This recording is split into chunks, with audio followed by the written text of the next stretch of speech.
વડોદરા સ્થાનિક સ્વરાજની ચૂંટણીનો મામલો પૂર્વ મંત્રી રાજેન્દ્ર ત્રિવેદીએ સહપરિવાર કર્યું મતદાન. વોર્ડ નંબર 14ના બાજવાડા વિસ્તારમાં આવ્યા મતદાન કરવા. કોઈપણ પ્રકારની નેતાગીરી વગર લાઇનમાં ઊભા રહી મતદાન નંબરનો કર્યો ઇંતજાર. ગરમીના પગલે મતદારો ત્રાહિમામ. ખુદ રાજ્યના પૂર્વ મંત્રી રાજેન્દ્ર ત્રિવેદી આકરા તાપમાં શેકાયા. વહીવટીતંત્રને આડે હાથ લીધું. તંત્રએ લોકોને ગરમીથી રાહત મળે તેવા પગલાં લેવા જોઈતા હતા. મારા ચૂંટણી સમયે હું ખાસ તકેદારી રાખવાનો હતો.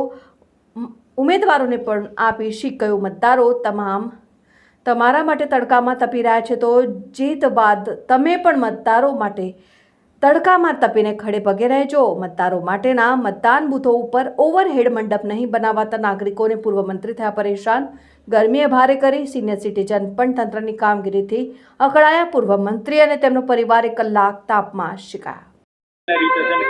આપ ઇલેક્શન જ્યારે પણ લડતા હતા ત્યારે ખાસ લોકોને તડકો ના પડે કે કોઈને મુશ્કેલ ના પડે એનો વિશેષ ધ્યાન રાખતા હતા. આજે આપણે જાતે જ અડધો કલાકથી તડકામાં ઉભા રહેવું પડે છે. કોઈ વ્યવસ્થા શું લાગે છે તમને?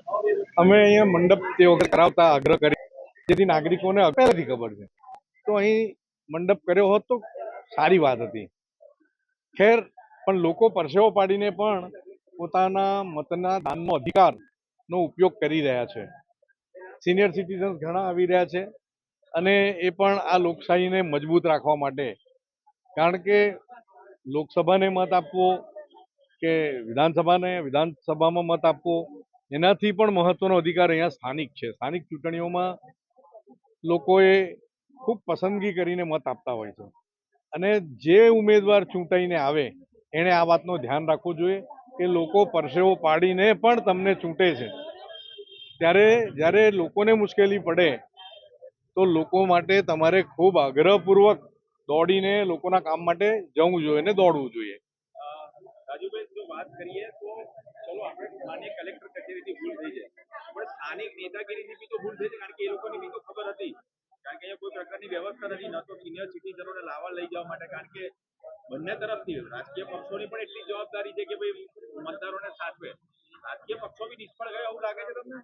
આવું ખાનગી રીતે કદાચ કોઈ બાંધવા જાય એમાં વાંધો આવે, કારણ કે સરકારી જગ્યામાં બાંધવાનું એ ખાનગી વાળાને ખાનગી જગ્યા નથી, આ સરકારી જગ્યા કહેવાય અત્યારે મતદાન છે ત્યાં સુધી.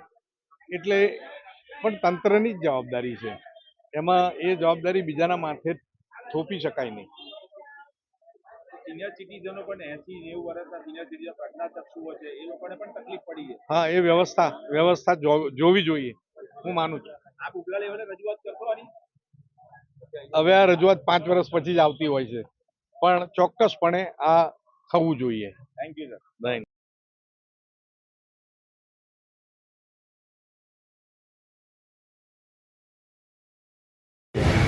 અંદર વોટિંગ કરવા જવા માટે તકલીફ પડી રહી છે. પબ્લિક બહુ છે, જગ્યા સાંકડી છે. વોટિંગ કર્યા પછી બહાર નીકળવા માટે તકલીફ પડી રહી છે. અંદર પંખો ચાલે છે પણ ગરમી લાગે છે. બહાર પડદો માર્યો નથી એટલે સિનિયર સિટીઝન બીમાર પડી શકે છે.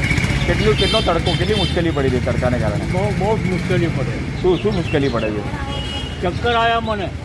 કેમ આવ્યા ચક્કર? કેવી રીતે? તડકાના હિસાબે. તો કોની નિષ્ફળતા છે આ? કોની નિષ્ફળતા છે? કોને ધ્યાન રાખવાનું હતું આ ઇલેક્શનવાળાએ ધ્યાન રાખવું જોઈએ. તમે એક સિનિયર સિટીઝન છો, ઉત્સાહ સાથે ક્યાંથી મત કરવા આવ્યા હતા તમે? હું આવ્યો બાયલીથી આવ્યો મત કરવા. શું વિચાર હતો માઇન્ડમાં તમારા? કે ભાઈ આપણે વોટિંગ કરીએ, સારું વોટિંગ થાય, સારી વ્યક્તિ આવે, એના માટે વોટિંગ કરવા માટે પ્રેશર આવે છે. ગરમી બહુ છે. આ લોકોએ વ્યવસ્થા કરી નથી કરી શકે. દુઃખ થાય છે. હા, દુઃખ થાય છે.